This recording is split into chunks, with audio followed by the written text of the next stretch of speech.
how are you doing today? I'm wonderful today. Okay, so can you introduce yourself and tell us why are you here in this event?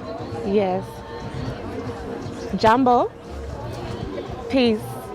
I'm YEAMAH Brewer, and here at the Fair Fashion Show Festival in Nairobi, visiting from the US by way of Liberia and Sierra Leone. I'm the co-founder of an NGO, an international NGO called Black Sustainability Inc. Yeah.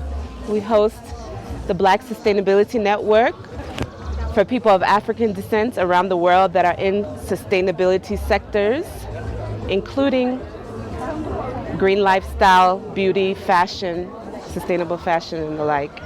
Okay, so how did you see the event here? You can see there's a lot of sustainability. There are a lot of younger fashion designers. How do you see the event itself? Oh, this is so nice. Yeah. First of all, perfect weather today, great turnout. We love to see the collaboration, the showcasing of local artists and vendors. Yeah. Sharing their art and their creations, but centering that sustainability piece, being mindful of that issue with waste. Okay. In the fashion world, with clothing, textiles, and footwear. So pushing that mission while still bringing forth our creations, the creativity, the art, the fashion is so important. I love to see it. I'm so happy this is going on here in Nairobi. So how do you see uniqueness? You have been different tables, different creativity. So how do you see uniqueness? Oh, everything is so unique. First of all, you have vendors that are selling their bags and totes and clothing. Okay. Then you have the clothing swap, which is featured here. Even though I'm traveling, been in the country for 1 week.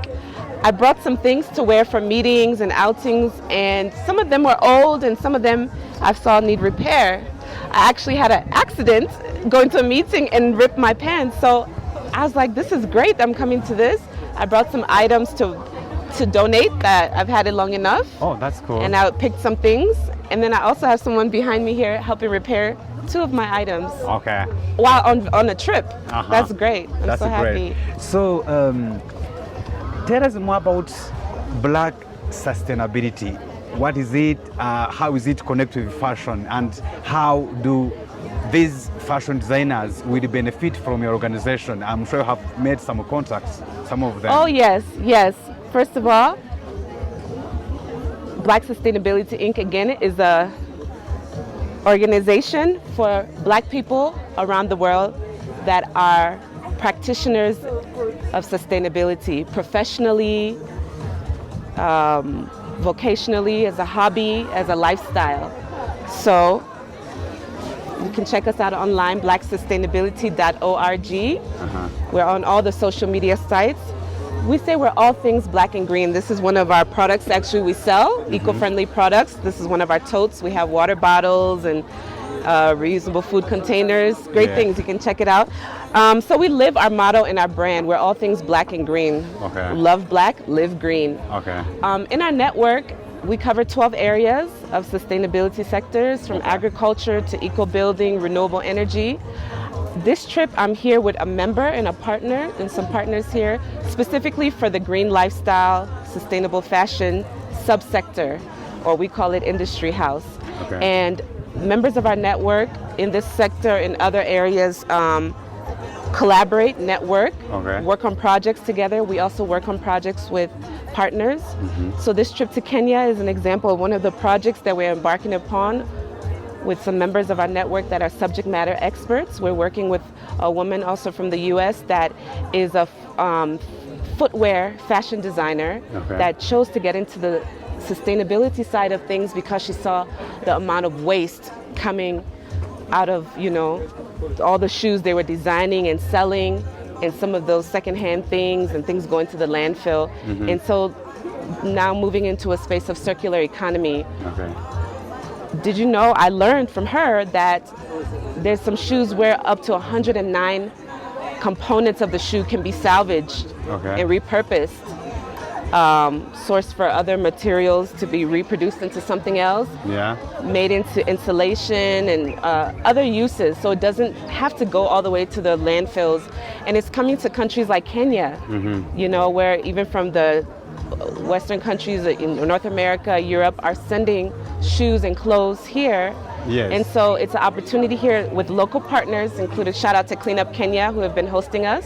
This week we're looking at a training program to teach people a new green job on how to deconstruct shoes and use the materials for other uses, and, you know, receive those excess shoes and get a venture going and teach people a new skill.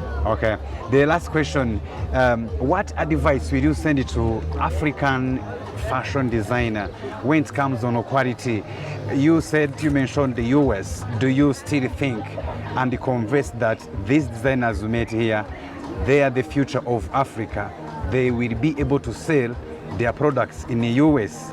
If yes, why? If no, how do you think they should improve their capabilities to their quality for them to be able to compete to US and other international markets, especially when you see reusable, recycle, take or the second-hand path, you put something and then you bring it back to the market. So how are you convinced that these are the future African fashion designers to compete in the US and other places?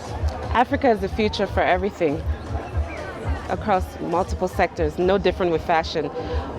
We have, as African people, I'm from West Africa originally, I've grown up in the United States, immigrant there.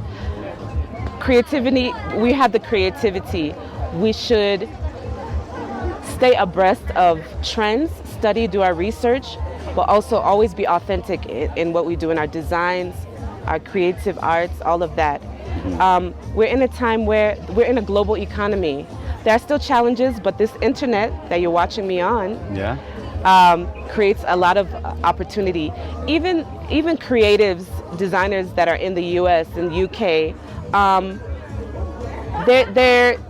they have a challenge too, getting more of their things that are independent, getting it into markets. You can go and sell to bigger brands and retailers, but you lose some ownership in your, you know, profitability in some regard. So they too are using the same Instagram, you know, having their things on Pinterest, these platforms, no different than anyone on the African continent that has the access to the internet and resource. And people are doing a lot of selling direct to consumer, using the free social media tools to get their exposure out there, collaborating with others, being on platforms.